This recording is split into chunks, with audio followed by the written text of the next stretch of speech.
How you doing, YouTube? Matt Master Beer Reviews. Back with another review. A little bit of mystery jams, courtesy of my boy, Steven? I think Steve gave these to me. I think he gave me the red wrapping ones. That's me. That's me. I forget this shit all the time. I'm an asshole, but I'm 90% sure this came from Steve. If it didn't, I'm sorry, but if it did, thank you, Steve. If it's somebody else, thank you. But again, I'm 99% sure it's Steve. If you've never watched a mystery beer before, you're kind of getting the gist now. Apparently, I don't know what I'm doing across the board, but yeah, we'll figure it out soon enough. So let's crack into this sucker. Bottle mystery beer. Love me some bottled mystery beer. Holy shit. Motor fucking oil. Shape of this bottle, look at this beer. I don't know. It could be a couple different breweries, but I don't know. For some reason, my head clicked to KBS real quick. So let's see what this sucker has to offer. Pinky finger. Like I like my coffee to look like Colored Head. I mean, rich, kind of dense, kind of mocha color, but just a little bit darker. And as far as wrapping goes, fantastic. Christmas season, you can also go up post-Christmas. And that is motor oil. It poured super thick and dense. So we're expecting a big beer, maybe barrel-aged. Who knows? Let's dive into the nose. I think this is a Core 4 Stout with a bourbon barrel. Because I'm not getting a huge roast component, so I don't think it's like a Russian Imperial Stout. I could go back on that one, and we'll talk about that in a second. Yeah, there's a nice kind of soft chocolate, rich, syrupy kind of chocolate. It's not like baker's chocolate. It's not like dry, non-sweetened chocolate. Very sweet, and I think you're getting a lot of that from a bourbon barrel in there. Definitely getting a nice sweetness that I'm associating with the bourbon. I'm not getting a hot kind of booziness, so that kind of makes me hesitate a little bit. But there also is a soft, smoky character. Nothing too crazy. It smells barrel-aged. It smells like a stout. Let's just dive in and see what she's got. Cheers.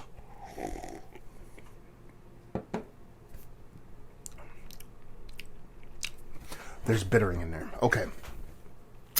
Preconceived notion time. Ooh, big roast, too. Bittering, barrel char bittering, roasted malt bittering. Got none of that in the nose. Definitely getting it in the taste. Nice sweetness. It's got to be barrel aged.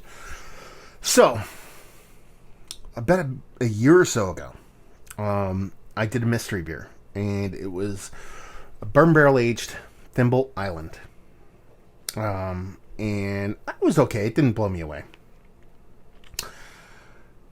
This time around, that came from somebody else. I forget who it came from, but anyway. This time around, in the beers that I got from Steven, he gave me the base Thimble Island. I couldn't confuse that with the barrel age. I'm like, I know I had this beer before. I'm like, but I know I did it as a mystery beer, so I gotta go back and look. And I ended up finding it, and it was a barrel aged version. So I was like, okay, two different beers. I could see Steve doing a little fuckduckery right here and giving me the base beer and then doing the barrel aged version as a mystery beer, just to be weird about it.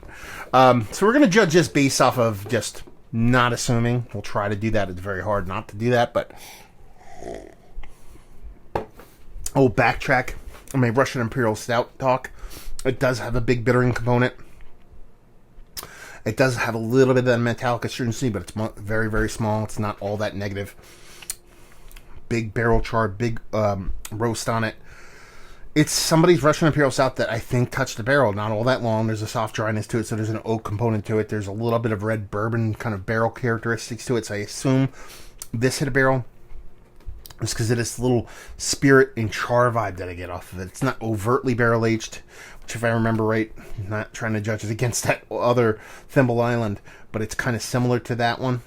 It's a little bit more bittering than I like, but it's very, very close to being perfect. Only because I'm saying there's a sweetness there, but the bittering even overrides it. Which makes me think that this is a hugely bittering beer, which is kind of makes me go down the track of thinking it's Russian Imperial Stout. So, yeah, I think I'm done. I don't know where else I want to go. I'm so fixated on it being that barrel-aged Thimble Island, I don't know what else to say at this point. Because you're talking about a 12-ounce format, that shape bottle. I mean, you're talking about Founders all the way. That's what you pretty much expect. And then, you know, in recent memory, since I did get that base Thimble, that's just kind of where my brain is tracking. Could be wrong on all accounts. It could be some new variant from some company or some brewery I never heard of, but let's do this. 11.8% Russian Imperial Stout Bourbon Barrel Aged Dunskies. Let's see what's what. How wrong am I going to be? I haven't been on a great run here, mystery beer, as of late. Just something about it. Just haven't been nailing them. I'm used to doing pretty good at these, too. So it's a little disappointing. But that's the thing about mystery beers. That makes them so fun.